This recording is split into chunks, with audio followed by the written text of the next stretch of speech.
L'un des premiers dilemmes que l'on rencontre lorsqu'on se lance dans la couture, c'est le choix de la machine. Le plus important consiste à déterminer quelles fonctions vous seront nécessaires. Il n'est pas utile de partir sur un modèle trop sophistiqué si vous n'êtes pas certaine que la couture vous plaira. Mais gardez également à l'esprit qu'une machine bon marché ne sera pas toujours une bonne affaire. L'idéal c'est à la fois une machine simple d'utilisation et proposant suffisamment de possibilités pour vous permettre de progresser. Pour bien choisir sa machine à coudre, il est important de prendre en compte ses désirs créatifs et le temps que l'on souhaite y consacrer, occasionnel ou régulier, reprise, habillement, décoration, patchwork, broderie ou encore le type de tissu que l'on souhaite travailler. Vos projets vous guideront dans le choix de votre machine à coudre.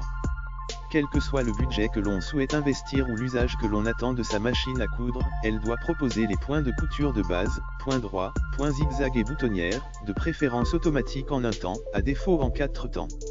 Attention, la mention « boutonnière en 4 temps » signifie que vous devez changer 4 fois vos paramètres de couture afin de coudre les 4 côtés de la boutonnière.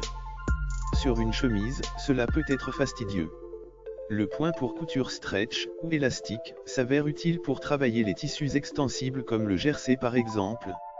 Enfin, le point de surjet, aussi appelé point overlock, permet de réaliser des ourlets de bonne facture, même si un point zigzag serré près du bord peut aussi faire l'affaire.